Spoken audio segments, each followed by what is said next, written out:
네, 안녕하세요. 네, 안녕하세요. 예, 자료 두 개 있죠. 예, 하나는 고전사역 이론이라 그래가지고 그냥 문제가 있고 재확인 문제라고 있습니다.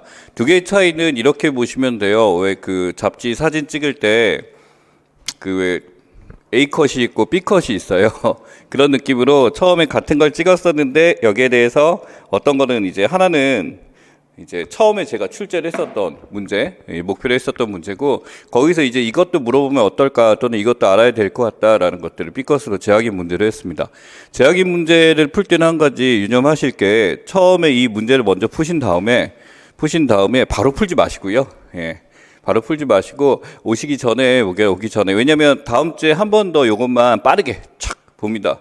그래서 재학기 문제 다시 한번 빠르게 보니까 그 전에 한번 딱 해보시고 머릿속에 남아 있구나 확인하는 차원에서 공부했던 거 그런 걸로 활용해 주시면 좋겠어요. 쉽게 얘기해서 먼저 문제 푸는 거 이제 가장 중심이 되는 거 됐던 거 위주로 하시고 그 다음에 이거는 내가 지금 공부했던 내용 확인하기 위해서 나 기억하고 있나라는 건데 지금 분류가 오늘 나간다고 생각하는 게 한 23개 정도? 20개에서 23개 정도 이제 오늘 정도 나간다고 봐서 그랬고요. 고전 사역 문제 이때까지 냈었던 거 누적된 거 보시면 몇 문제야? 몇 문제야? 예. 저도 몰라요 몇 문제인지 막 편집을 해서 집어넣다 보니까 네, 총 44문제네요. 사실은 조금 더 있었을 겁니다. 근데 제가 출연할 때 너무 이제 시대적으로 낙오된 문제들 이제 도저히 이건 다루기 힘들겠다 이런 거 빼고요. 그다음에 몇 가지 너무 지문상의 내용이 지금 이것도 겹치는 게 있습니다만 너무 비슷한 내용이다 이런 것들은 출연하다 보니까 이렇게 됐었어요. 참고로 이거는 냈던 문제고 매년 이제 늦게서 원래 한 36개 있었던 것 같은데 8개가 또 늘어난 거예요. 매번 이제 매년 모의고사 새로 출제하다 그렇게 늘어나니까 누적된 양으로 계속 가는 거고 이 새로 나온 이야기 너무 안 맞는다라는 건 출연낼 겁니다. 출연낼 거기 때문에 여기 나온 거는 지금 어떤 붙어 있다. 어떤 지금 그리고 여러분들이 약간 기출하고 비슷한 유형 보일 거예요. 뭐냐면 나름대로 이제 막 이렇게 계속 내다 보니까 비슷하게 나오는 것들도 있어서 이런 유형으로 나오는구나, 이렇게 나올 수도 있겠구나라는 거 인지하기 위해서 보는 거다라고 생각하시면 됩니다. 정리하자면 이번 7, 8월 달의 목적은 이제 우리가 기출 강의를 끝냈고요. 그 다음에 지금 이제 2달 동안은 이때까지 그 기출을 기반으로 한 제가 만들었던 문제들을 다시 확인하는 거고 이 문제는 말씀드렸다시피 기존에 사용하고 있는 우리나라 사회문화 교재로 쓰고 있는 것들에서 기반으로 다 하고요. 또 이제 몇 가지는 약간들 논문이죠. 논문에서 가져왔는데 서술이 좀 거친 것들도 있어요. 이해합니다. 하지만은 내용상으로는 차이가 없는 것들인데 하여튼 디르켐 베버라고 한다면은 나와 있는 논문들을 거의 다 참고를 했습니다. 참고를 했고 다 읽었고요. 책도 다 있어요. 정말 많아요. 그래서 여기서 나와 있는 거 우리 임용에서 쓸만한 지문들은 거의 다 출연된 것 같아요. 그래서 새로 여러분들이 만약에 다음 모의고사에 본다면 또 새 책이 아니에요. 이제는 이제 논문밖에 찾을 게 안 남았거든요. 책은 거의 없고 그래서 기존에 서술된 것들은 다 볼 수 있도록 그렇게 하도록 하겠습니다. 그래서 실전 문제라고 이름을 달았는데 실전 문제라고 한다면 이제 기출이 끝나고 이제 이런 문제 정도는 풀어봐야 된다라는 걸로 이제 기대를 하시면 될 것 같아요. 그래서 제 개인적으로는 그렇습니다. 난이도가 기출 문제와 비슷하다 해서 조금 높다 이렇게 저는 생각하고 있어요. 이 이유는 문제가 좋아서라기보다도 문제에서 좀 답을 가르쳐주는 클루가 적어서예요. 기출 문제가 훨씬 나아요. 기출 문제가 훨씬 낫고 훨씬 자세해요. 이거의 답이야 이게 답이야 계속 보여주는데 제 거는 그냥 문장 하나에서 찾아내야 되고 앞뒤에서 유출해야 되고 이렇기 때문에 조금 더 난이도가 높아 보입니다. 그러니까 좀 잘 못 만든 사설 문제죠. 쉽게 얘기해서 그렇게 이해하시면 될 것 같고 영역마다 조금 이제 스타일이 조금 다릅니다. 영역마다 스타일이 달라서 이렇게 되고 아다시피 고전 사역 이론에서는 확실하게 한 문제가 나오고요. 확실하게 한 문제가 나오고요. 플러스 한 문제가 더 나오게 됩니다. 근데 되게 웃긴 게 유명한 사람들 디르켐 베버 마르크스가 딱 나온다라기보다는 요새는 이제 그런 학자들 말고 약간 좀 우리가 보지 못했던 학자들이 이렇게 위주로 하나를 낸 다음에 이제 문제를 좀 더 내야 되겠다 5개씩 나오고 하니까 그때 하나 더 추린 것 같고 사실은 또 이번에 나왔던 문제 중에 권위가 나왔죠. 정치학적 문제로 나오긴 했는데 우리 쪽에서 다른 내용이 나와서 거의 이번엔 2.5개 정도 나온 것 같아요. 그래서 항상 우리 머릿속에는 이 고전 사용에서 디르켄베버는 출제가 될 것이다가 아니라 된다라고 생각하고 공부를 하셔야 돼요. 그러면은 그 디르켄베버가 사용했던 용어들이나 표현들이나 이런 것들이 여러분들한테는 보자마자 베버구나, 보자마자 디르켄이구나 이렇게 바로 습득이 돼야 되고요. 그럼 디르켄베버 말고 다른 사람도 얘기해 볼게요. 맨 처음에 꽁트가 있고, 그 다음에 스펜서가 있고, 그죠? 그 다음에 이제 올라가게 마르크스가 있을 거고, 마르크스가 다른더르프가 있을 거고, 이쪽에 고프만이나 미드나 뭐 이런 사람들, 뭐 슈츠나 이런 사람들, 이 사람들 같은 경우는 막 이 사람들이 썼었던 책들을 보는 게 아니고, 이것을 이제 평가했었던 학자들, 사회학 책에서 나올 만한 그런 평가에서 중요하다고 생각하는 키워드들 있잖아요. 그걸 습득하는 게 맞아요. 근데 이제 예외적으로 조금 자세하게 다루는 게 머튼이죠. 그 다음에 파슨즈. 이 사람들은 약간 좀 많이 봐라라고 하는 것 같아요. 이제 개념들에 대해서 거의 다 출제를 돼서 표현들까지도 조금 알아주는 수준까지 내는 것 같습니다. 그래서 최근 문제에서는 계속 머튼하고 파슨즈로 위해서 해서 후반부에 가시면 좀 더 많이 보게 될 거예요. 많이 나왔기 때문에.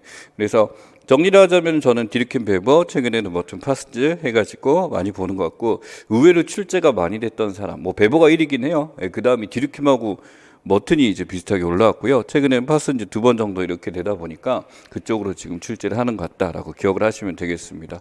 여러분 뭐 고프만도 봐셨고, 이제 나올 만한 게 누가 가핀켈 나와야 되겠죠. 그죠? 나올 때 됐어요. 그러니까 고프만 나오겠지 하고 팅 나왔어. 이제 그러면은 가핀켈 나오겠지. 뭐 저는 뭐 매번 모의고사에 계속 내니까 적중이 아니야. 매번 내니까 그냥 다 내니까 나올 사람 다 내니까 그렇게 되는데 가핀켈 좀 봐야 될 것 같아요. 네, 그래서 좀 기억하시고 학자들이 정리하고 교환이론은 조금 신경을 덜 쓰셔도 됩니다.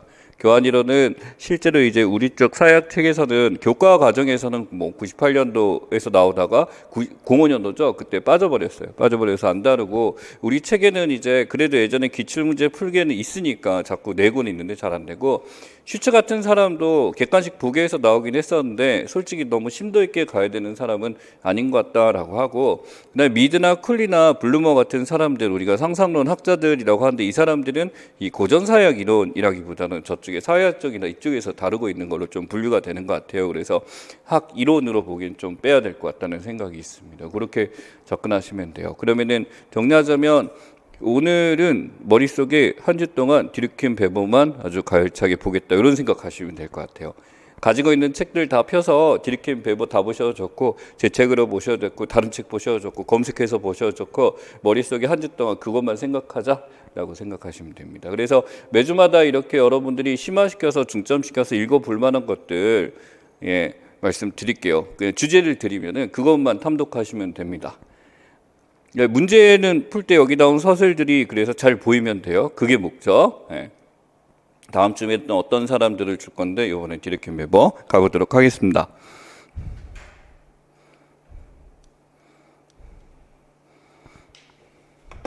요새 사회학자 갑이라고 안 내죠. A라고 보통 됩니다. A라고 보통 내고 바뀌었고요. 뭐 이게 또 계속 순환돼서 바뀔 수도 있습니다만 상황에 따라 될 수 있어요. 사회적 행위는 인간들의 사회에서만 볼 수 있는 것이라고 해서 이름 달았네. 행위라고 했는데 앞에 우리 사회니까 사회적 행위란 말 반드시 붙여요. 그래서 사회적 행위는 우리가 사회학에서 얘는 뭐로 본다? 관찰, 대상, 연구 대상. 그러면은 변수로 집어넣으면 얘는 뭐가 되냐면 정석 변수에 해당하는 거죠. 그러니까 정석 변수에 해당되게 되는데 이게 양적이냐 질적이냐에 따라서 의미가 달라질 거야. 양적이려고 하려면 관찰 대상이 사회적 행위인데 사회적 행위가 1개, 2개, 3개 셀 수 있어야 될 것 같아. 그러다 보니까 행위를 그냥 행위 그 자체 인간이 막 움직이고 이렇게 하면 안 될 것 같고 이것을 어떻게 셀 수 있게, 그렇지? 그러니까 소위 말하는 추상적인 내용 구체적으로, 그렇죠? 개념에 정의를 해야 되죠. 그러다 보니까 이 행위 자체를 뭐로 간주한다? 이거느라고 하죠. 뭐로 간주한다? 사회적 사실로 간주한다라고 하죠. 가끔씩 이제 책들 보시면요, 이거를 실제하고 이제 약간 혼용해서 쓰는 경우가 있는데 여러분 서술할 때는 이 단어로 쓰세요. 사회적 사실이라는 단어로 쓰시면 되고 사회적 사실이라는 단어를 쓰면은 이쪽이 아니라 어디? 양쪽에서. 왜? 연구를 하기 위해서 필요한 과정이야.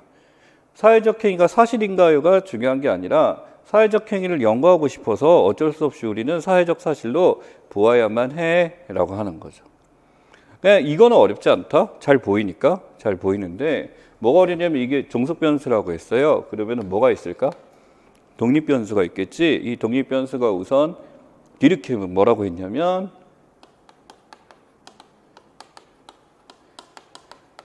집합의식에서 이게 나온다라고 했었죠. 그럼 집합의식도 양적으로 해야 되니까 이것도 어떻게 봐야 돼?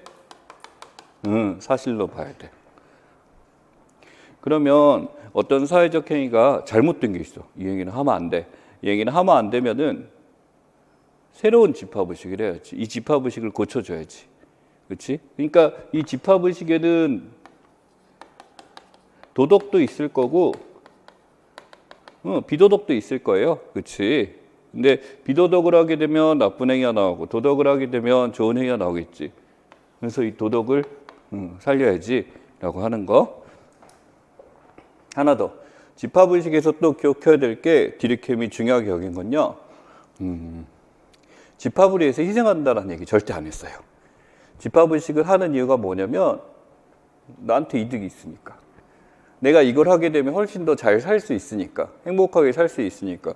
심지어 이거는 뭐까지 나올 수 있는 자연법 얘기까지도 꺼냈었어요. 이제 법에 대한 이제 디르켐의 서술에 보면 자기 보존, 종족 보존이야. 그렇게 해서 집합의식을 따르는 거야. 집합의식을 안 따르면 내가 죽는다라고 하는 강제적인 게 아니라 내가 이것을 따르면은 오랫동안 행복하게 살 수 있겠구나라는 거죠. 그래서 처음에는 집합의식에 의존을 하고 행위를 통해서 의존을 해서 사람들과 같이 의존하게 되면 행복하게 살 수 있어요 라고 하는 거지. 그러니 이러한 집합의식을 개인들이 쫓아가는 이유는 사회에서 억지로 이것을 해라고 해서 하는 게 아니라 내가 이게 필요해서 유리해서 라고 하는 거죠. 그러니까 우리가 일반적으로 사회 실제론이고 사회에 영향을 받는다, 사회가 강제적이다라고 하지만 디르켐의 사고방식의 집합의식은 집합의식에 종속되어 있는 존재가 아니다라고 했어요. 약간의 어떤 성격 가지고 있어요? 자율적이죠. 생각 없이 집합의식을 쫓아가는 게 아니다라고 했어요. 이 정도는 과거 사회에서 점점 현대 사회로 나갈수록 점점 어떻게 돼? 커져 나가지. 그래서 이 자율적이라고 하는 거에 대해서 이제 무슨 주의가 나온 거야? 개인주의가 나온 거야. 여기서 도덕과 비도덕을 나누는 기준 자체가 뭐냐면요. 이거는 밀이라는 사람이 얘기했는데 이렇게 얘기합니다. 인간에게 대해서 자유를 추구하는 것은 절대 나쁜 것이 아니고 국가 이것을 당연히 보존해 줘야 되거든. 단 이 경우만 제외하고 누구에게 피해를 주지 않는 선에서 타인에게 피해를 주지 않는 선에서 타인의 자유를 침해하지 않는 선에서 이 사람 똑같습니다. 도덕은요 타인에게 절대 피해를 주지 않고요. 비도덕한 건 타인에게 피해를 주고 타인의 행위를 제압하고 하게 되는 거지. 그게 개인주의의 핵심이에요. 즉 개인주의라는 거는 뭐하고 결합되냐면 이 도덕하고 결합돼서 이렇게 돼야 되는 거지. 이게 확고히 되게 되면 지금 이 나라에 있는 다양한 사회 문제들, 잘못된 사회적 행위들은 어떻게 될 수 있다?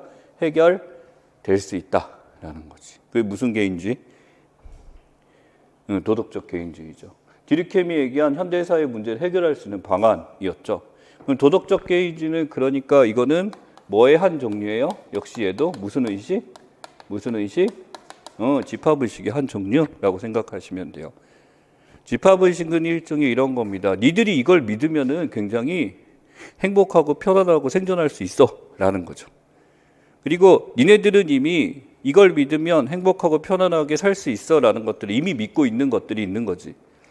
60, 70년대 우리 사회에 팽배했었던 가부장제 같은 거 그렇게 믿는 게 행복이라기보단 살만했었던 거지. 절대 행복은 아닌 것 같아, 그지? 집안에 가부 남자가 최고고 여성들은 거기에 굴레 속에서 그냥 남자 말 잘 듣고 조용히 밥하고 시킨 대로 살고 입 다물고 살고 이게 마치 당연한 것처럼 그래야지 사회가 잘 굴러가는 것처럼 보였던 시대가 있었죠. 그 당시 집합의식 같은 경우는, 그지?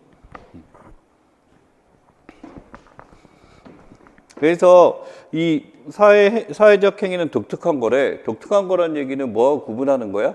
자연에서 보이지 않는 거지. 자연 현상이 아닌 거야, 인간이 하는 거. 그게 독특한 현상이라고 했고, 이 사회적 행위를 연구하는 게 뭐다? 사약. 사약은 현상을 연구해요. 무슨 현상? 사회현상. 사회현상이 뭔데? 사회적 행위요. 그럼 현상을 연구한다라는 건 이 현상이 왜 나타나는지를 아는 거. 이게 연구예요. 그렇죠? 그 원인을 찾아라라고 하는 거죠. 그러면 사회적 행위에 무엇을 연구하는 것인가? 라고 나온 거지. 그렇지? 그래서 이러한 행위에 무엇을 연구하는 것인가? 라고 했었을 때 갑자기 여기서 무슨 얘기를 하냐면은 독특한 것이라고 했어요. 이 독특한 것이라고 했으면은 자연현상과 사회현상은 같다 다르다? 다르다네요. 그러면 지금 이 디르켐처럼 학교에서는 양적으로 연구해라 했으니까 이 사람은 무엇을 간주하는 거냐면 자연현상은 사회현상이랑 같은 걸로 간주하자라는 입장인데 독특한 현상. 그러니까 지금 이게 뭐냐면 여기까지만 위에서 보자면은 사회적 행위를 연구한다라는 거는 디르켐 배분과 똑같은 얘기긴 한데 독특하다, 인간만이 가지고 있다라고 한다면 이거는 자연을 연구하는 방식과는 달라져야 될 얘기하는 사람이네. 그러면 여기서는 마치 이런 거야. 이거를 자연현상으로 집합의식을 설명해 볼게. 자연적 행동이라고 해볼게요. 자연의 어떤 동물들이나 어떤 나무가 움직이고 풀이 자라고 뭐 불효육자면 여름에 자라다 겨울에 죽고 하는 거 이런 것들이 자연적 행동이라고 해볼게. 행위하고 행동의 차이점은 동기나 의도가 없는 것들이지. 하지만 이것을 지배하는 뭐가 존재해? 자연? 법칙들이 존재하잖아. 이거야. 사회적 행위. 인간은 사회적 행위를 집합의식이 만들어낸다면 자연적 행동, 자연법칙이 만들어. 이게 디르켐식 사고였단 말이지. 요거 매우 뭐한 거다? 유사하다라고 간주하고 연구하자라고 했던 거지. 근데 이 사람은 자연과 사회는 다르다라고 했어. 자연과 사회는 다르다라는 얘기는 자연은 법칙에 의해서 지배되는데 이 법칙이란 거는 보편성이잖아요. 근데 실제 아무리 봐도 인간 행위는 보편적이지가 않아. 사람마다 너무 다르고 독특하고 똑같이 움직이는 하나도 없는 거야. 이 독특성.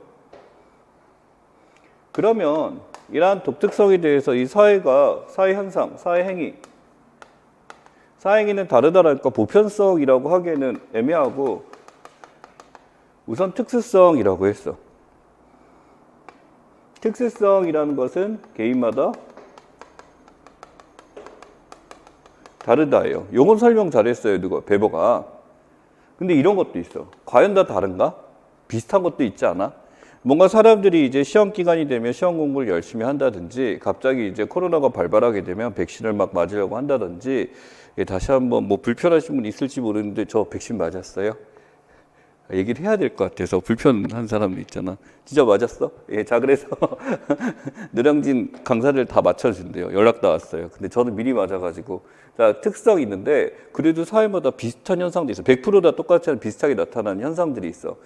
우리는 그래서 이 비슷하게 나타나는 현상들을 설명하기 위해서 쓰는 단어가 있습니다. 이게 바로 베버가 되게 중요하게 생각한 단어인데 개연성이라는 단어예요. 이 개연성이라는 단어는 여기서 얘기하는 100% 맞다라기보다는 그래도 90% 이상의 사람들이 하고 있는 거. 심지어 100%로 나타나기도 해요. 개연성은.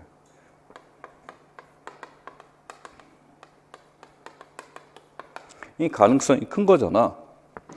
근데 자연현상은 100% 다 똑같으니까 뭐만 하면 되냐면 한 개만 보면 돼. 진짜 한 가지만 보면 되잖아요. 100% 다 똑같으니까 예외가 없으니까 한 가지 사례만 보면 이거 다 똑같아 라고 일반화시켜도 아무 문제가 없잖아. 근데 얘는 개연성인 거라. 예외가 있을 수 있는 거라. 그러니까 뭔가 사람들이 다 비슷하지 않고 차이가 나타나기 때문에 그래서 뭘 이용해라? 이거에 가장 비슷하겠지라고 하는 거지. 그래서 이념형이라는 도구가 나온 거예요. 저기서는 이념형 도구 안 찾아요. 왜 그럴까? 양적이잖아. 100%다 똑같잖아. 법칙이잖아. 궁금하지 않아. 가장 비슷한 거 찾을 필요 없어. 그냥 그게 답이야 라고 하는데 얘는 이걸 찾아야 돼. 그게 질적연구가 더 어렵게 된 이유 중에 하나예요. 이념형을 활용해서 빼고 넣고 하면서 연구를 해야 되고 이렇게 되는 거죠. 그러면 이렇게 개연성과 특수성이 나타나는 이유, 이건 성격이잖아. 사회행위의. 이 사회행위의 성격이 뭐냐면 법칙이 아니었던 거지. 그럼 법칙이 아닌 뭐 때문에 나타난 거냐? 사람들인 거지. 사람들의 생각이 그렇게 한 거, 사고가 그렇게 했다라고 하는 거지. 사고가 행위를 낳았다라고 하기 폭이 그러니까 이제 뭐라고 불러요? 동기라는 말 쓰죠. 동기. 그래서 동기라는지 또는 사람들이 기대하는 바가 있죠. 의도라고 하죠. 그러면 이 동기나 의도에 따라서 나타나는 사회 행위에는 이 동기나 의도를 실현시키겠다라는 게 있어요. 다시 한번. 어떤 동기나 의도에서 나온 행위는 이 동기나 의도를 실현시키겠다라는 뭐가 되냐면 그게 바로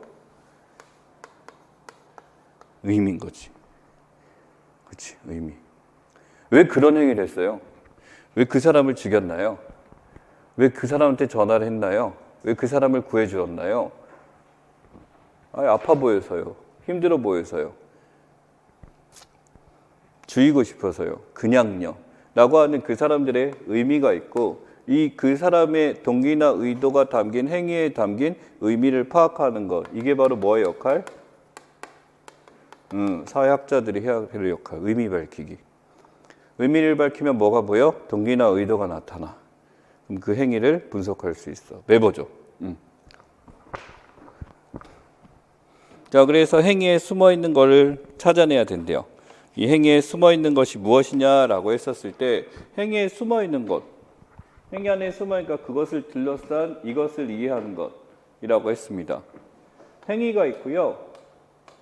이 행위는 이것에 의해서 촉발하고 그래서 이 행위는 의미를 가지고 있어요. 그러다 보니까 이게 순서가 애매하지만 숨어 있다. 그 안에 숨겨져 있다라고 한다면 동기나 의도를 써주시는 게 좋고요. 그 다음에 행위 자체가 표출하고 있는 거, 나타내고 있는 거, 둘러싸고 있는 거, 이 행위의 의미가 되는 겁니다. 둘 다 이해하는 거 맞긴 맞는데 여기서 이렇게 돼야 돼요. 여기서 또 중요한 단어가 얘죠. 이해.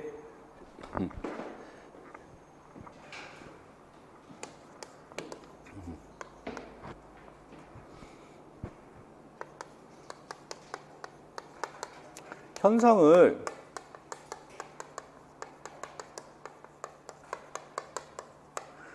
이거 보세요. 저 무슨 단어 썼냐면 객관적 관찰이라고 썼어요. 현상을 바라볼 때는 객관적이어야 돼요. 주관적으로 하면 안 돼요. 이게 우리가 이해한다라는 거는 객관적인 게 불가능하지 않나요? 라고 하지만 관찰했을 때 최대한 객관적으로 누가 봐도 그렇대요. 왜냐면 겉으로 보이는 거니까.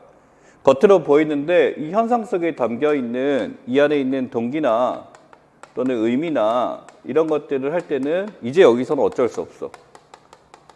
주관성이 발휘될 수밖에 없는 거지. 하지만 이 주관성에는 그 안에 숨겨져 있는 거. 지금 사람들 눈에 안 보이기 때문에 사람마다 해석이 분분할 수가 있잖아. 이때 이제 발휘되는 게 무슨 성? 상호 주관성이라는 단어가 여기서 나오게 되는 거. 그러니까 현상 그 자체를 볼 때는 배번 당연히 눈앞에 보이는 거니까 누구나 같이 보고 있는 거니까 객관적으로 해야 된다는 얘기를 했었어요. 하지만 이게 출발하는 집합의식이라는 거에 대해서 이것이 객관적이냐, 집합의식이 객관적으로 셀 수 있고 존재한다는 얘기는 함부로 할 수 없을 것 같아 라는 거지. 그래서 이 관계, 이 현상에 나타나는 동기나 의미가 최대한 무엇이 확보돼야 돼? 이때 개연성이에요. 개연성은 이 관계에서 나타나는 거고 여기에 대한 상호주관성 이렇게 구분하시면 돼요. 가끔 개연성, 상호주관성 혼동해서 쓰시는데 그러지 말고 개연성은 어떤 사고가 일어나게 하는 이 관계에 대해서 이게 100% 법칙이죠. 네. 근데 이거는 100%가 아니기 때문에 개연성, 필연적이지 않으니까 개연성이라고 씁니다. 정리. 도덕적 개인주의, 집합의식의 의미 알고 가셔야 되고요. 양적과 질적의 차이에서 질적에서 사행위를 분석할 때는 특성과 개연성을 가지고 분석한다라는 거 기억하시고 사행위에서 질적 배버의 입장에서는 동기나 의도가 독립변수다라는 거 이거 밝히면서 궁극적으로 목적은 의미가 무엇이다 라고 설명해 주는 거. 현상은 객관적으로 될 수 있지만 동기나 의미는 상호주관적인 거. 그렇다면 이 둘의 관계는 개연한 거. 그 개연성을 찾아내기 위해서 활용되는 도구가 뭐? 이념형 이런 도구라는 거. 됐나요? 네, 좋습니다.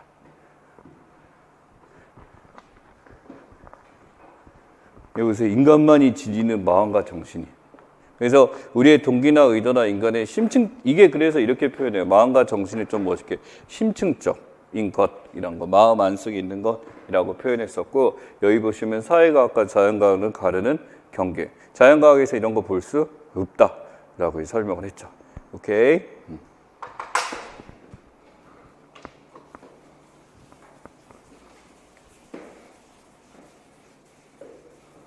매 문제 이렇게 설명 안 해요. 다 겹쳐요. 예, 그래서 이렇게 하는 거는 처음이니까 보여주는 거고 이렇게 됩니다. 예, 사역자 갑이 볼 때 다 갑이라고 똑같은 사람 아니에요. 어차피 사회와 개인은 1대1로 대응할 수밖에 없는.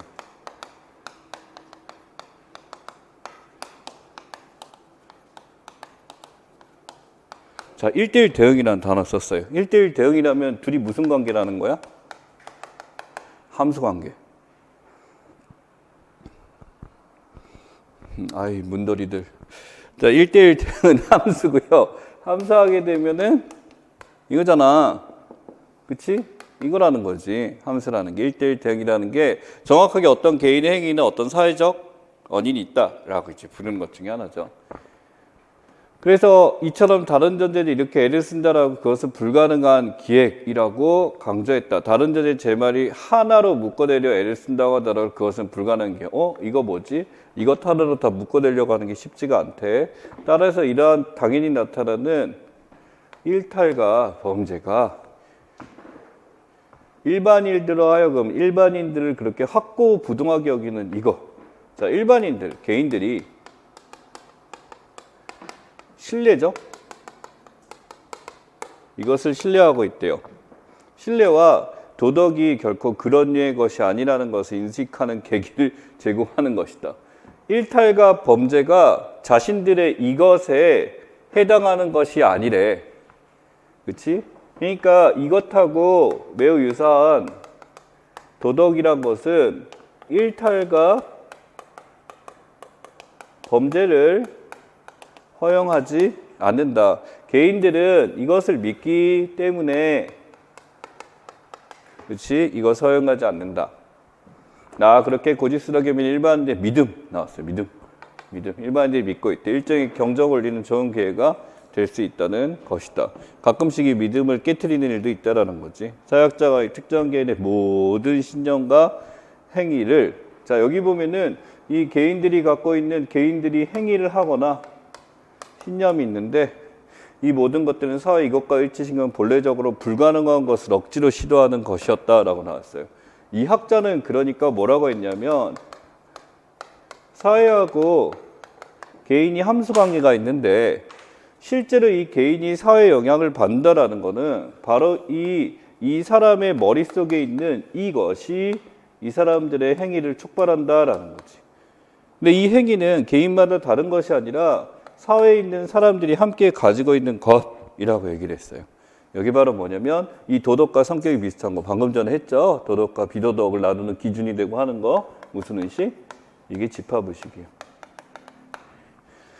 그래서 우리가 집합의식의 학자라고 부르면 누구?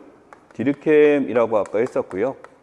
이 디르켐의 이런 노력에 대해서 다른 학자들 입장에서는 이거는 좀 불가능해 보여 쉽지 않아 라는 거죠. 그러니까 불가능한 것을 가능하게 해야 됩니다. 가능하게 하기 위해서 인간에 대한 전제가 필요해요. 이 개인이란 무엇이 목적인가? 라는 거지. 무엇이 목적인가? 라는 것에 대해서 개인들이 꿈꾸는 건 무엇? 공존, 함께 사는 것. 함께 살기 위해서 첫 번째 집합의식을 신뢰해요. 자신이 믿고자 하는 집합의식을 믿고 거기에 따라 행동합니다. 그래서 집합의식이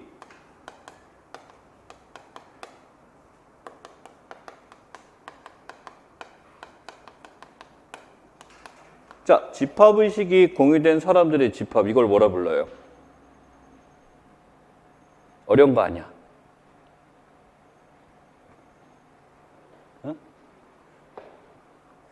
우리가 공유성을 가지고 있어서 하위문화라고 부르잖아. 하위문화하고 비슷한 건데 조금 이제 강력한 건데 이게 바로 뭐? 연대예요. 연대라는 게 딴 거 없어요. 연대를 지금 이루고 있어라는 거는 이 집단애들끼리 공유하고 있는 뭐가 있는 거야? 집합의식이 있는 거예요. 그렇게 끝이야, 그게 끝이야. 연대 어려운 거 아니야? 사람들이 모임 그러면 좀 그렇잖아, 연대가. 뭔가 있어야 되잖아.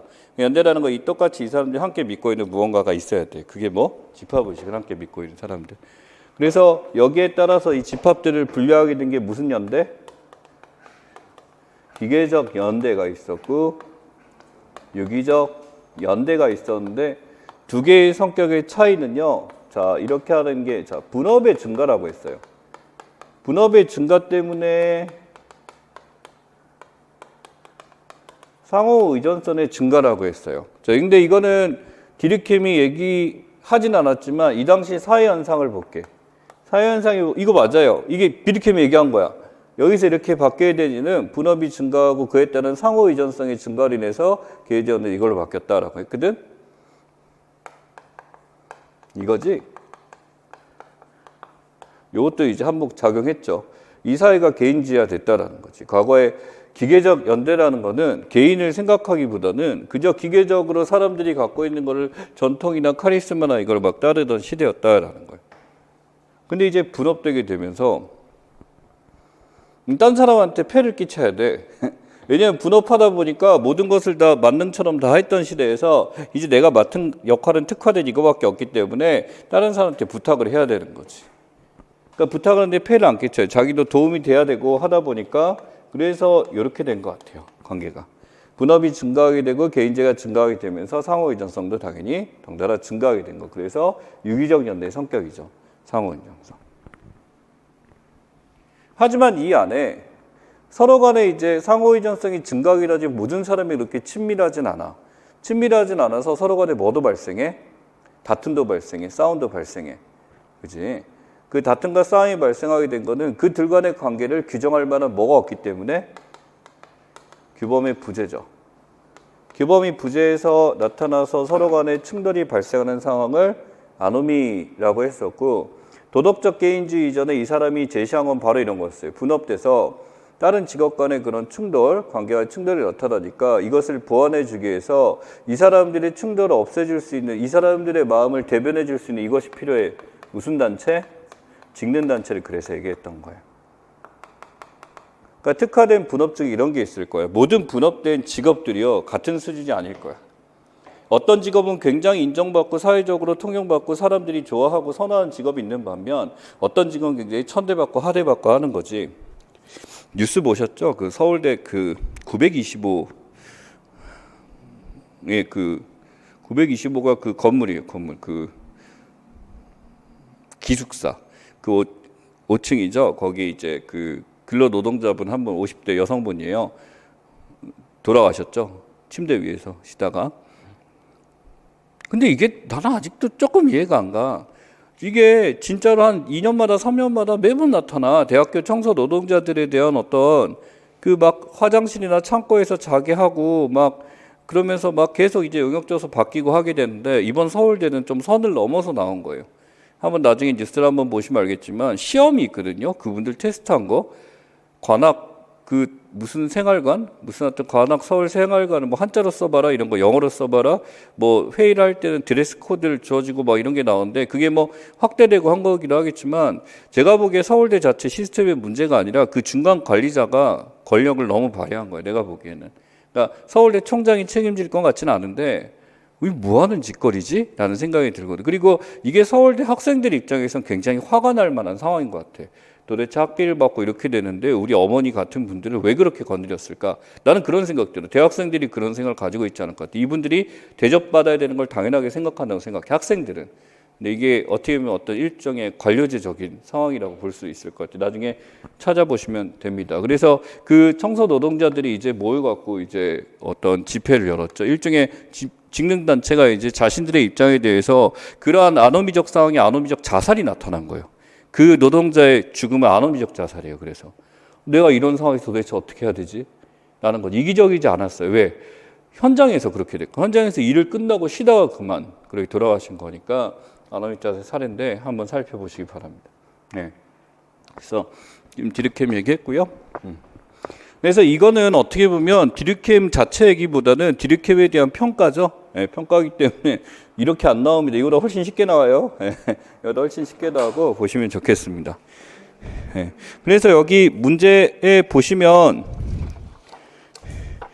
디르케미의 사례에서 보시면 아래쪽에 두 개의 질문에 대한 공통적인 답을 해라라고 했어요. 이것도 질문해놨나? 안 해놨나?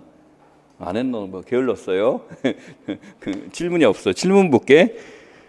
원증이 집단 관행에 도래고 버리고 나는 이제 어린 여자를 강간하지 않겠다. 그러니 너희를 그러지 그만두지 않 최소한 너에게 그것을 강요하지 말라라고 썼는데 호주 원주민 집단에서는 그것을 어떻게 받아들였을까라고 나왔습니다.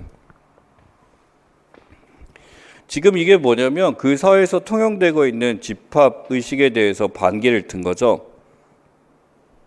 그러니 이걸 하지 않겠다가 도덕이란 게 아니라 그 사람들이 갖고 있는 집합 의식에 저항하는 거기 때문에 그 사람들이 집합의식 하에서는 그렇게 하지 말아라라는 게 자기한테는 더 이상한 거지. 이끼라는 영화가 있었죠. 이끼라는 영화나 뭐 다른 영화들도 많이 있습니다만 그 사회에서는 그 한 여성을 유린하는 게 마치 당연한 문화처럼 그렇게 그 집단에서는 돼 있었고 외부인들이 보기엔 너무나도 부도덕하고 말도 안 되는 건데 거기서 너무 당연한 거야 그게. 그러니까 이게 도덕이란 거의 기준 자체가 그 사람 믿고 있는 거의 차이고 그 다음 미국 텍사스 1차 아버지 사이비 종교에 자신들의 중과 소년들이 반대하는 그 집단 그걸 어떻게 해줘? 이 사람들이 뭐야? 일탈자지. 자신들의 규범에 어긋나는 사람이지. 근데 여기 나와 있는 것을 빈칸에 대한 집합의식을 이용해 봅시다. 자신들의 집합의식에 부합하지 않는 존재지. 자신들의 연대에 들어와서는 안 되는 존재인 거지. 그렇지? 예, 그렇게 이해하시면 되겠죠. 그래서 이러한 질문은 자신의 집합의식에 부합하지 않으므로 자 말씀드렸죠. 뭐로 판단한다? 써놨는데 어디 도덕 부도덕 어디서 안 했는데 여기 있다. 집합의식에 부합하지 않으므로 도덕이야 부도덕이야? 부도덕한 존재로 이제 낙인 인식을 하게 되죠. 예. 이 집합의식이란 개념을 걷다 집어넣어 보자. 고프만 같은 경우는 뭐가 있었냐면 일종의 역할 연기라는 거 하잖아요. 사람들은 대본에 따라서 역할 연기를 하고 내가 이렇게 보여야 돼라는 거지. 근데 그 사람이 그 역할 연기를 사람들이 보기에 마음에 안 들어라는 얘기는 뭐냐면 관객들이 갖고 있는 무슨 의식이 있는 거야? 집합의식이 있는 거야 일종의. 근데 자신들이 봤던 집합의식에 쟤는 부합하지 않아라는 거지. 기능론적으로 설명하자면. 근데 여기서는 관객들의 집합의식에 관심 있는 게 아니었지 고프만은. 바로 뭐냐면 그 역할 연기라는 개인에게 관심이 있었던 게 고프만이고 디르켐은 그 관객들이 갖고 있는 집합의식에 더 관심이 있었던 거 이렇게 이해하시면 돼요. 그러니까 개인의 어떤 생각에 관심이 있으니까 상상론 미시가 되는 거고 관객들의 대본, 집합의식에 관심이 있으니까 거시가 되는 거예요. 오케이. 만약 그 관객과 이 연극하는 사람 간에 위계에 관심이 있다. 그러면은 갈등론이 되는 거야. 불평등한 거니까. 그지?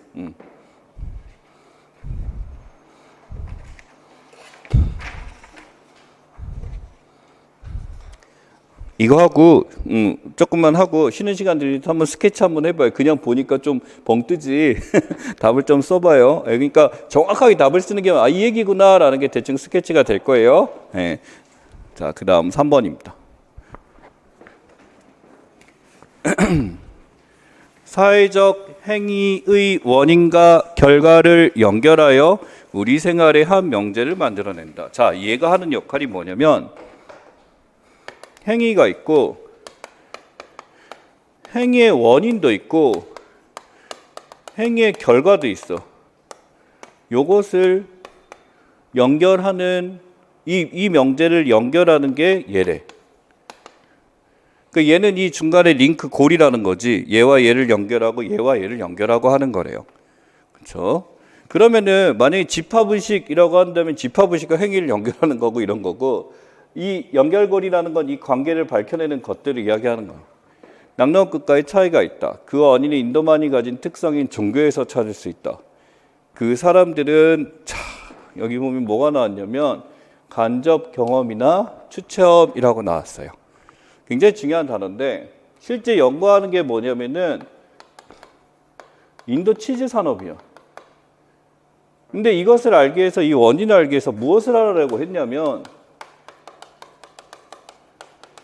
간접 경험과 추체험을 해보래. 이 두 개의 의미는 뭐냐면 마치 누구처럼? 인도인처럼 생각해 봐라라는 거지. 자, 어떤 그 사회에 어떤 규범이 있고 그 사회에 어떻고 이걸 분석하는 게 아니라 인도인의 입장이 되어봐라 라는 거죠. 철저하게 이거 무슨 관점이야? 무슨 연구야? 상대론적 연구죠. 이러한 상대로 그 사람의 입장이 돼봐, 그 문화를 향유하고 있는 사람이 돼봐라고 하니까 상대론적인 연구가 되고, 이 연구를 강조했었던 사회학자는 누구? 베버죠. 그래서 베버가 이념형을 찾을 때 그 이념형을 찾기 위해서 하는 게 뭐라고? 요거예요. 요거 나왔었어요. 예, 요거 제가 그냥 만든 게 아니라 기출에 이 표현은 있습니다. 절대적으로 신성시하고 비교적 교리를 잘 따르고 있어. 이것과 차이를 보이지 않음. 자, 이게 뭐냐면, 그래서 인도인들의 그 치즈 산업에 대한 행위와 비교를 해봐. 무엇을? 이것과 이것을 비교하는 거지. 그러면은 이 행위와 얘는 뭐가 되냐면 비교 대상인 거지. 비교 대상. 그래서 소위 레닌 사회의 젖살은 장애하고 매우 단순하고 사용할 수밖에 없었다. 이것은 힌두교도들은 서로를 신성시할 수밖에 없었다는 무엇을 기반으로? 자, 뭐 나왔어요? 개연성이라는 단어 나왔어요. 그래서 그 원인을 봤더니 이 사람들에게는 뭐가 있었냐면 이 사람들은 힌두교도였었고 힌두교도였어요. 교리가 존재하는 거지. 근데 교리 때문에 이랬다라고 해버리면 또 이거 무슨 의식이야? 이 집합의식이야. 그치? 집합의식. 그러면 이 집합의식이 100% 이렇다라는 것에 대해서 강조하고 하면은 디르킹 같이 보일 텐데 무슨 단어를 내냐면 개연성이라는 거야. 그러니까 모든 사람이 그렇다라기보다는 이러한 경향이 많아요 라고 했었지. 즉 결국 인과관계입니다. 근데 이 중간에 치즈를 바로 하고 요 파트 보세요. 이거 관찰해서 나오는 거지.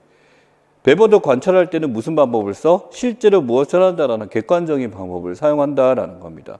다만 추측, 미루어 짐작했을 때 이럴 가능성이 커라는 것을 찾아내기 시작하는 거죠. 그래서 이 비교 대상이라는 것은 간접 경험과 추체험을 통해서 이렇지 않을까라는 것을 찾아내는 거고, 이걸 찾았어. 이걸 찾으면 이제 이거를 다른 사람들한테도 대입을 해보는 거지. 그러면서 이 사람들 머릿속에는 이런 게 있구나 라는 걸 찾아내죠. 자, 이게 바로 I1타 이념형이 됩니다.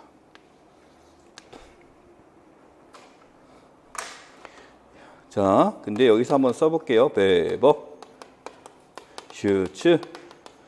뭔 짓을 할 거냐면, 베버는 이념형을 뭐라고 했어요? 도구를 위한. 무엇을 이해하기 위해?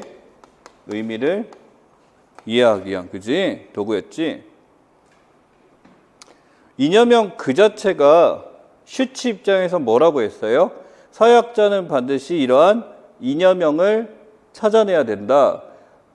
이념형이 어떤 도구적 역할을 넘어서서 이것은 실제로 인간들이 다 이렇게 하고 있다라는 것을 목적이었어요. 그래서 목적이고, 이념형은 뭐 한다? 실제 하고 있다. 현재, 지금. 이게 슈츠예요. 그러니까 슈츠는 이 이념형을 만들어낸 게 개인들이야. 개인들의 어떤 사고에서 이런 걸 하지만은 이러한 행위들이 지금 나타나고 있어서 있다. 그래서 이념형을 규정 지어주고 니네들은 이래 라고 이제 얘기를 해주는 거지. 이게 조금 차이. 그래서 이게 사회학자가 해야 될 일이에요. 사회학자는 이걸 도구로 써서 의미를 이해해라. 사회학자는 이 이념형을 밝혀내야 된다라고 하는 게 슈츠간 표현이었죠. 두 개 차이 아시겠어요? 네, 슈츠 때 다시 한번 하지만은 이념형에 대한 태도가 다르다는 거 기억하시기 바랍니다. 이 맨 끝에 이것도 기억하자. 인과관계. 그 인과관계라 그래서 이거 디르크만 쓰는 거 아니에요. 베버도 굉장히 인과관계를 중요시 여겼어요. 그래서 인과관계의 원인이 되는 게 개인의 동기나 의도일 뿐, 인과관계를 찾아내야지만 사회학을 할 수가 있었어요. 동기나 의도를 밝히는 인과관계를 밝히는 겁니다.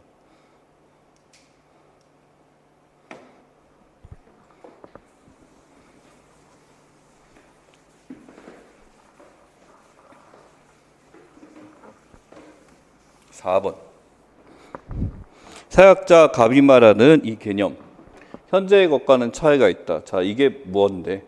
스스로 정의하기에 공상주의와 반대되면, 자, 이것은 우선 공상과는 다르다.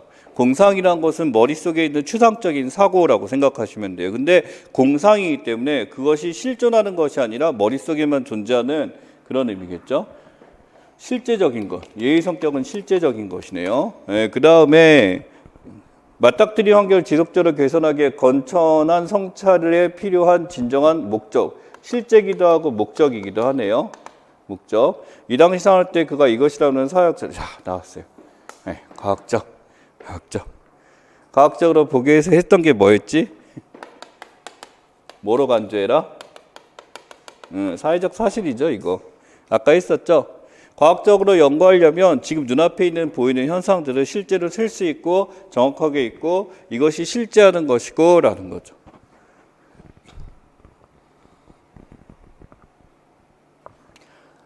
이것이 사실로 되는 순간 이제 우리의 연구 목적도 된다라고 한 게 뭐냐면 우리는 현상에 대해서 설명할 수 있어야 되거든. 다시 현상을 이해한다라고 안 했어. 이 사람은 현상을 설명한다라고 했어. 실제로 그걸 100% 이제 나타낼 수 있다라는 거고 롤란스의 의미에서 이것은 사역작업의 사역 전통의 베버의 전통.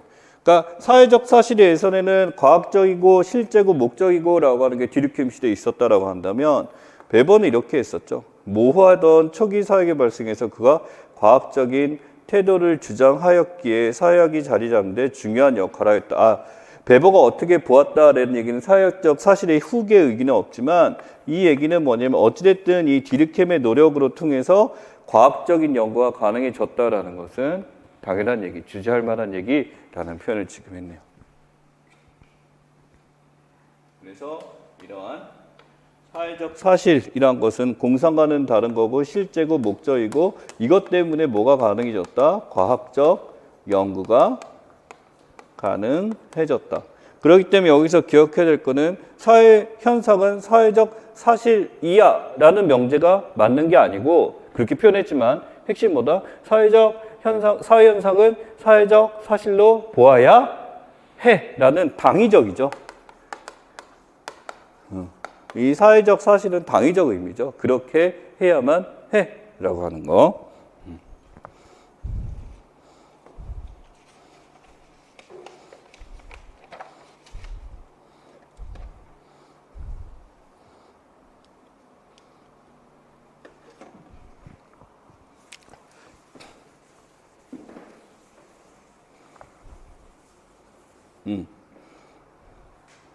지배 유형 세 가지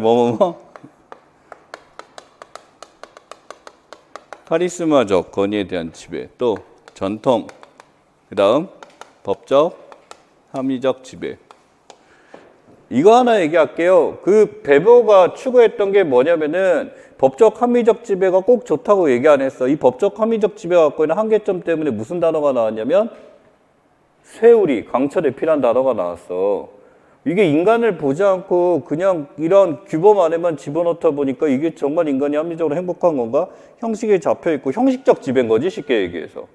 법을 위한 지배인 거지. 법이 인간을 위해서 존재하는 것이 아니라 법을 위해 인간이 그렇게 살아나가야 되는 그런 상황이 나타난다라는 거죠. 그래서 강철의 피가 된 거지. 그래서 이 베버는요 이런 생각을 하죠. 법적 합리적 지배가 현대에 나타나고 합리적이라고 표현하지만 실제 우리의 지배는 여기에만 천착해서 안 된다. 무엇이 나타나기를 원했을까? 두 개 중에. 딱 보기 어떻게 좀 나아 보여요? 카리스마였어요. 카리스마적인 존재가 나타나서 카리스마적 지배가 있잖아요. 이러면 굉장히 자연스럽게 획득되는 게 있어요. 전통은 생각보다 자연스럽게 안 돼요. 이거는 그냥 약간 생각 없이 민다면 카리스마는요. 사람들이 능동적으로 여기에 찬사를 보내요.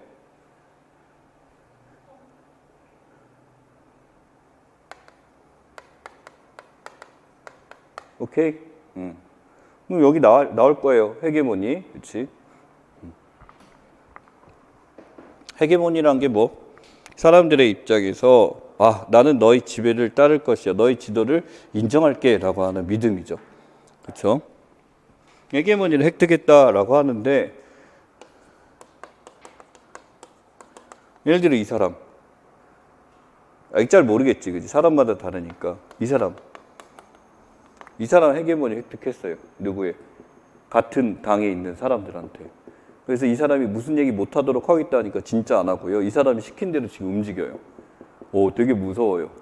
그러니까 젊은데 그걸 얻게 된 거야. 그러니까 이 카리스마라는 것은 반드시 무슨 카리스마 있다, 막 굉장히 위험 있고 빵 이러고 막 하면서 이런 게 아니라 그냥 사람들이 이 얘의 집에 대해서 인정하겠다, 따르겠다라고 해서 나타나는 거지. 이건 언제든지 뭐 할 수 있어. 평생 가는 거 아니야. 이 카리스마적 지도자가 이상한 짓을 하거나 하게 되면 당연히 돌아서게 되겠지. 얘는 아직 아니. 이 전 검찰총장은 아니죠, 아직은. 예, 아니죠, 아직은. 정치에 대한 가장 높은 차원의 표현이 소명이라고 나왔어요. 이 사람이 얘기한 거야. 소명이라고 했을 때 소명이라고 한다면 콜링이라고 하고요. 이거 뭐냐면요. 이거는 절대자가 인정한 거거든. 왕권 신세에서 나온 건데 이건 바로 뭐냐면 신의 명령이에요. 신께서 이 존재를 인정하셨다라는 거야.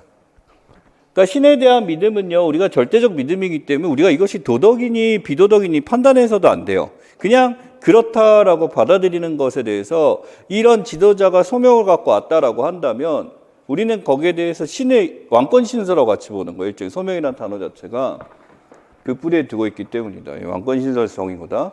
사람들이 예언자나 전쟁 지도자에 hin송하는 것은 헌신이라고 했어요. 헌신. 헌신이라는 것은 자신이 손해를 볼지라도 그 사람의 목적 달성에 내가 희생하겠다라는 거지. 이게 권력이죠. 누군가 나를 위해서 헌신한다라는 게 그 권력이 누군가의 자유나 이런 것을 지배할 수 있는 것을 얘기하거든. 엄마가 나한테 헌신했어 라고 하는데 내가 엄마를 지배한 거야? 라고 할 수 있는데 자발적 헌신이 이렇게 됐다. 믿음인 거죠. 얘가 원하는 거. 그래서 이랬잖아. 엄마 물. 그럼 어떻게 했어? 어렸을 때. 엄마가 물을 가졌죠. 그게 지배야. 맞잖아.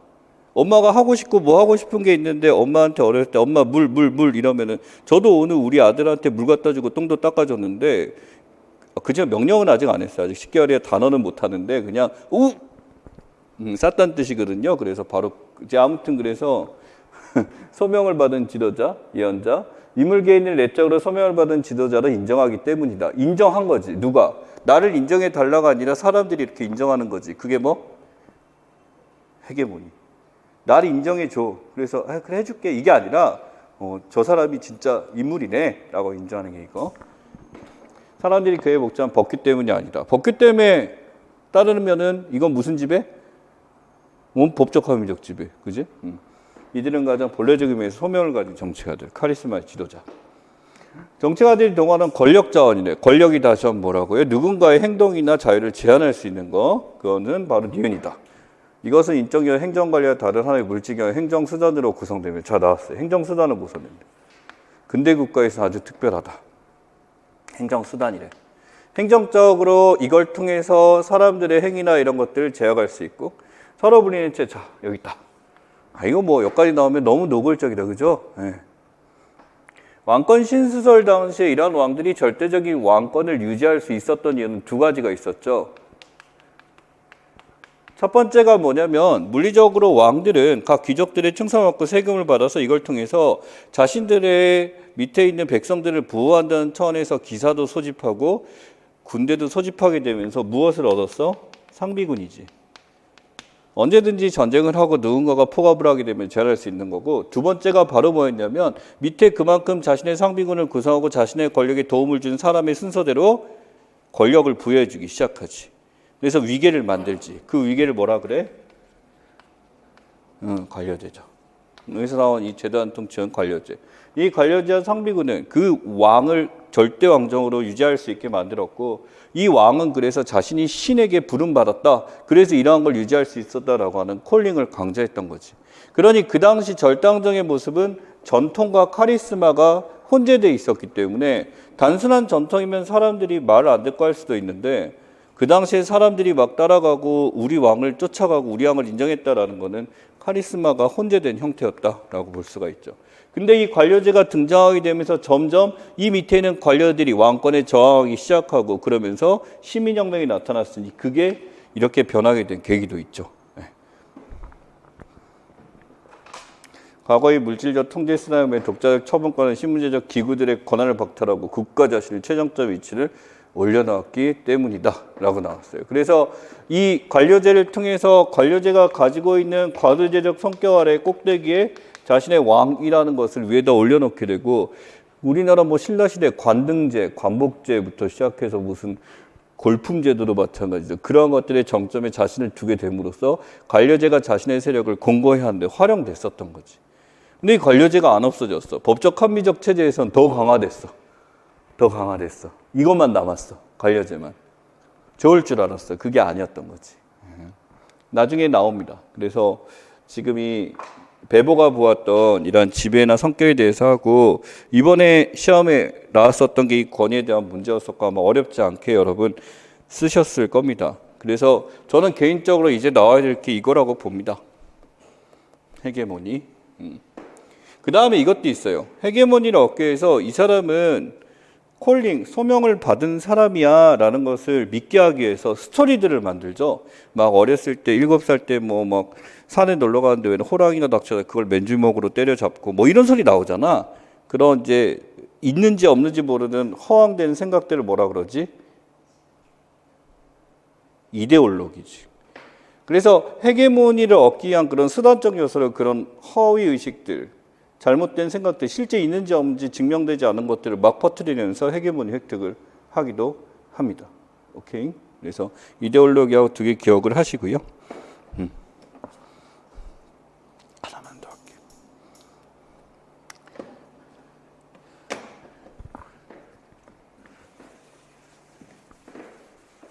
점점 사라져가고 있어요. 이거 처음 제가 얘기했을 때 몇 명은 기억하고 있었는데 혹시 표준정가, 동화정가 아시는 분 있어요? 아, 혜린이가 알아? 이거 굉장히 현대적이네? 초등학교 있었어? 나 때만 있었는 줄 알았어요. 미안해요. 시대가 바뀌었는 줄 알았어. 근데 아마 나 때하고 차이점을 한번 생각하면 과목별로 있었지. 딱히 기억 안 나? 저 때요, 진짜 한 학기 이렇게 전체였고 전 과목이 다 나와 있었어. 제 기억에. 전 과목이 다 나와 있었고 형태 자체가 뭐하고 비슷해요. 여러분 다들 보셨을 거예요. 교사용 지도서 있죠. 그거하고 비슷했었어요. 그래서 이렇게 두꺼워가지고 동화전과 표준전과의 차이는 동화전과가 더 많이 팔렸는데 표준전과가 더 쓸 게 많고 좀 더 자세하게 나와 있었고 동화전과는 되게 심플하게 나와 있어서 공부 잘하는 애들은 표준전과 교학사였고요. 동화전과는 동화출판사였어요. 근데 전과를 베끼지 마라라는 얘기를 선생님이 하셨던 것 같아. 그래서 네라고 대답하고 집에 가서 바로 전과를 폈었던 기억이 나요. 숙제를 해야 되니까. 그지? 거기에 대해서 이제 거기 나와 있는 모든 내용들이 여기 다 우리 때는 뭐였냐면 또 교과서가 전부 일치가 돼 있으니까 그 전과는 다 해결이 됐었죠. 학교 공부 교과서 선생님이 가르침에 전부 이전학교 그것만 충분했다 쭉 가서 했었는데 해결할 수 없는 과제물이 쭉쭉 주어지면서 근데 그 어려운 숙제를 다 하네 뭘 몰랐을까 하다가 결국 친구들이 조용하게 전과라는 것을 가르쳐주고 하게 되면서 했었죠. 자, 근데 선생님에게 무슨 소리를 해버렸어? 이번 내주신 가지는 표준전과에 몇 페이지 있는 거냐라고 했어. 자, 이 행동은요 지금 여기 고프만인 거 아시니까 다른 거 질문할게. 가핑켈의 입장에서 보면 이거 뭔가요? 가핑켈의 입장에서 보자면 이거 위반 실험이죠. 암묵적으로 아이들이 해오는 행동 그리고 조용하게 진행되고 있는 잔잔한 수업 시간에 돌을 하나 던져버린 거지. 이거 전과 몇 페이지 나와요? 라고 물어보게 된 건 굉장히 건방진 짓이었죠. 그렇지? 그래서 선생님이 화를 내죠. 왜냐면 그들의 잔잔한 룰에 돌을 던져버렸으니까 라고 하는 거지. 볼드모트 같은 거지. 그지? 그러니까 이 질문한 행위 자체는 가핑켈의 입장에선 이렇고요. 그 다음에 이러한 질문은 고프만의 입장에서 보자면 욕먹기 딱 좋은 거지. 해서는 안 될 말이었지. 학생들의 일종의 이게 뭐냐면 저는 이게 역할 거리라기보다는 얘는 지금 자, 답에는 인상관리라고 썼는데 개인적으로 요새 이번에 연기적 상호작용이 나왔으니까 역할 연기가 제대로 수행되지 않았음이라고 저는 보고 싶어요. 지금 답에는 인상관리라고 써놨어요. 인상관리를 못했다라고 써놨는데 역할 연기, 왜냐하면 연기적 상호작용은 이번에 나왔으니까 이게 더 정확한 답이라고 생각해요. 이번 기출문제상. 그렇지? 역할 연기를 제대로 수행하지 못하고 그래서 이 사람은 무엇을 실패한 거야?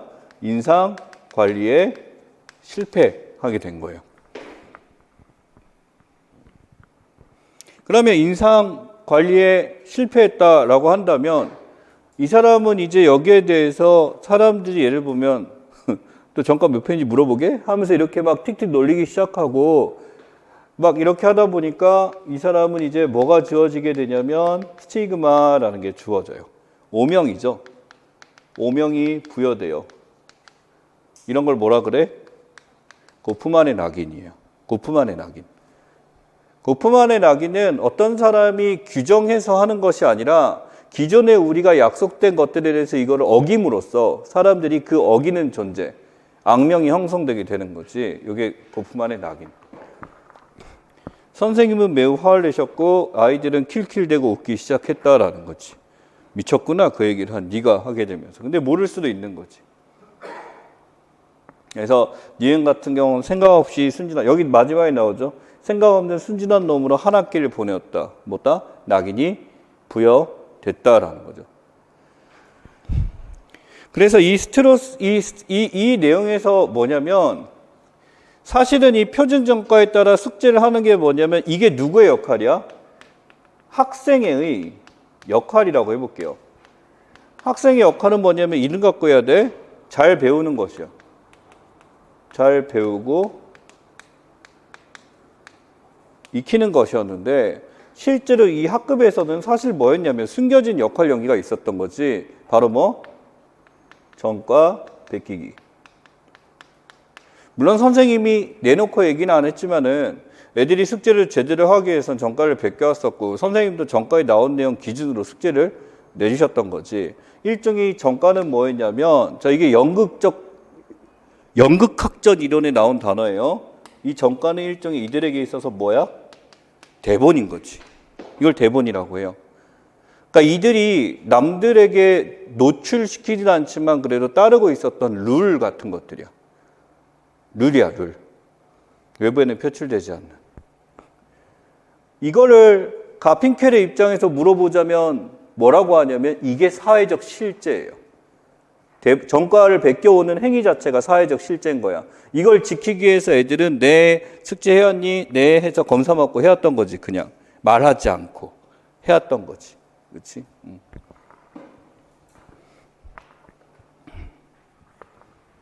그래서 이 대본은 고프만의 입장에서 보자면 연극의 대본이 무엇이다라는 게 사람들에게 노출돼서는 안 돼요. 리빌, 보여져서는 안 돼요. 이게 왜 이렇게 되는지. 대본 중에 하나를 얘기하자면 이런 게 있어요. 왜 TV 그 아이들 육아하는 프로그램 보면 슈퍼맨이 돌아왔다나 뭐 그런 것들 있잖아. 거기 특징을 잘 보고 제가 이제 확실하게 대본이라고 알게 된 게 이거예요. 아니 대본 이걸 얘기하는 게 아니야. 애기들이 있는 집이잖아. 그것도 하나 둘 셋 또 있고 막 이렇잖아. 집이 엄청 깨끗해. 그릇들이 다 정리되어 있고 장난감이 다 제자리에 있고 모든 것이 다 깨끗하고 먼지 한 톨 없어. 과연 그 엄마는 이 아이들 셋을 기르면서 그 집을 다 청소할 수 있을 것인가? 그 아빠가 이게 다 가능할까?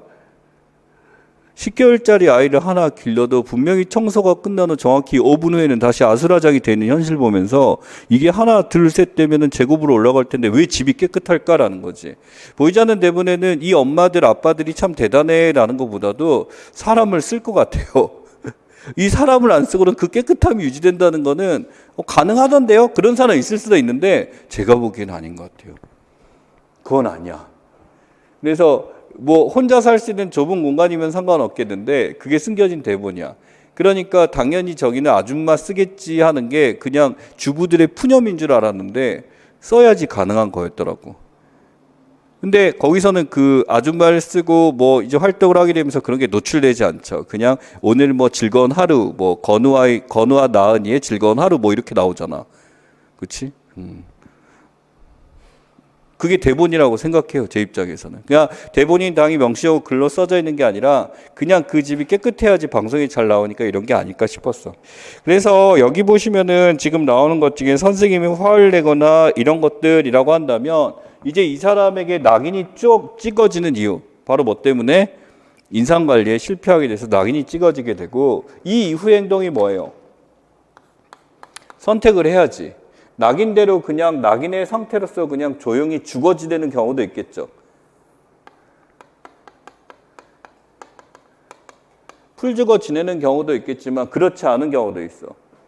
아예 그냥 숙제를 안 해오거나 내놓고 선생님 내면 앞에서 전과를 꺼내놓고 베끼는 행위도 있겠죠. 그게 뭐야? 무슨 거리? 역할 거리죠. 하지만 얘 밑에 사례 같은 경우는 역할 거리로 가지 못했지. 그저 순진한 놈으로 풀 죽어 지내서 낙인 상태로 살아버리게 된 거고, 이러한 낙인이 오거나 인상관리 실패했을 때 어떤 사람들은 역할 거리를 행하기도 한다. 그치? 극적인 위반을 하게 됨으로써 이러한 극적인 위반을 한 게 내가 그런 사람이 아니야 라는 것을 표출하는 거지. 나는 저렇게 생각 없고 순진한 놈이 아니야 를 표출하는 거지. 다시 이 상황의 역할 거리는 생각 없고 순진한 놈, 나 그렇게 생각 없지 않거든. 이런 거를 행동으로 보일 때 그걸 역할 거리다 라고 하는 거예요. 오케이?